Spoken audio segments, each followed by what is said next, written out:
আপনার শত্রু কেন হয় জানেন কি? শত্রু কে? যে মিত্র নয় সেই শত্রু, অর্থাৎ যে আপনার ভালো চায় না। কিন্তু তারা কেন আপনার ভালো চায় না?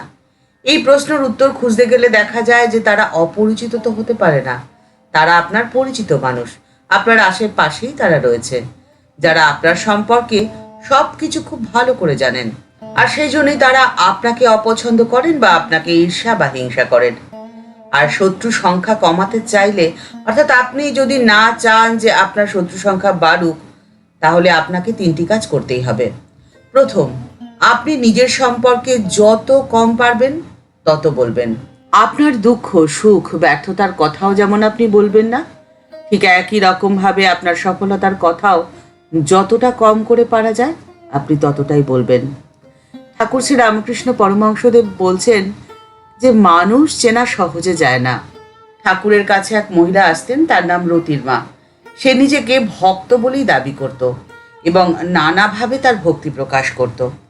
ঠাকুর বলছেন, রতির মার এদিকে কত ভক্তি, প্রায় এসে কত সেবা করে। রতির মা ছিল বৈষ্ণবী, কিন্তু কিছুদিন পরে যেই দেখলে আমি মা কালীর প্রসাদ খাই, অমনি আর আসা বন্ধ করে দিল। অমনি আর এলো না আমার কাছে। একঘেয়ে স্বভাব গো। লোককে দেখলে প্রথম প্রথম চেনা যায় না, চেনা বড় দায়। ঠাকুর হেসে বলছেন, দেখো, সংসারী লোকদের একটা না একটা কামনা বাসনা থাকেই, এদিকে আবার ভক্তিও বেশ দেখা যায়।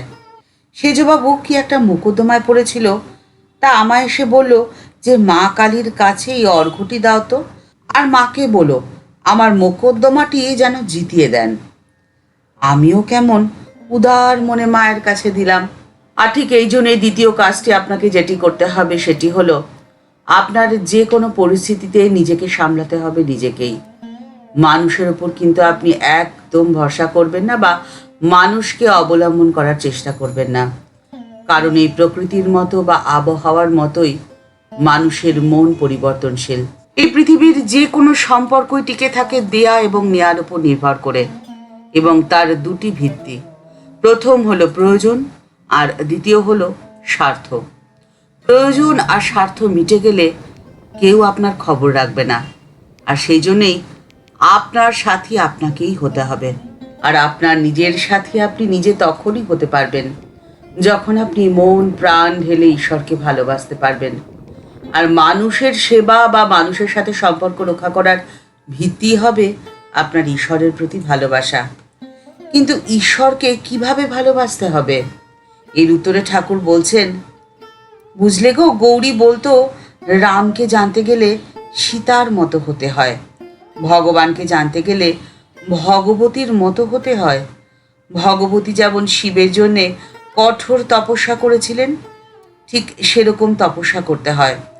পুরুষকে জানতে গেলে প্রকৃতি ভাব আশ্রয় করতে হয় গো, সখী ভাব, দাসী ভাব, মাতৃভাব। এই জগৎ সংসারে আপনার চারপাশে যে সমস্ত মানুষ রয়েছে তাদের সাথে আপনার সম্পর্কের বিশেষ একটি নাম রয়েছে। কারোর পিতামাতা, কারোর বন্ধু বা কারোর অন্য কোনো সম্পর্ক। কিন্তু প্রতিটি সম্পর্কের মধ্যেই এই 3টি ভাবের যে কোনো একটি ভাব নিশ্চয়ই থাকবে। কারো ক্ষেত্রে সখী ভাব, কারো ক্ষেত্রে দাসী ভাব বা কারো ক্ষেত্রে মাতৃভাব। আপনি তৃতীয় কাজটি যেটি করবেন সেটি হলো এই 3টি ভাবের একটি ভাব নিয়ে আপনি মানুষের সাথে মেলামেশা করবেন। আর তখনই আপনার চারপাশের মানুষের মধ্যে শত্রু সংখ্যা বৃদ্ধি পাবে না। আপনার চারপাশের মানুষের মধ্যে আপনি দেখতে পাবেন আপনার আরাধ্য ঈশ্বরকে। ঠাকুরমা ও স্বামীজির চরণে প্রণাম জানিয়ে আজকের পর্ব এখানেই শেষ হলো। দেখা হচ্ছে পরের পর্বে। আজকের পর্বের উপস্থাপনা ভালো লেগে থাকলে লাইক বাটনটি প্রেস করে দিতে ভুলবেন না। আর আপনার মতামতটি কমেন্টস বক্সের মধ্যে জানালে আমাদের ভালো লাগবে। আপনি যদি এই চ্যানেলে নতুন হয়ে থাকেন তাহলে চ্যানেলটিকে সাবস্ক্রাইব করে বেল বাটনটি ক্লিক করে দিতে পারেন, তাহলে এই চ্যানেলে ভিডিও আপলোড হওয়ার সাথে সাথেই আপনার কাছে নোটিফিকেশনটি চলে যাবে। সবাই ভালো থাকবেন, সুস্থ থাকবেন। এই ভিডিওটি ভালো লেগে থাকলে অনেকের মধ্যে শেয়ার করে দেওয়ার অনুরোধ রইল। দেখা হচ্ছে পরের পর্বে। নমস্কার।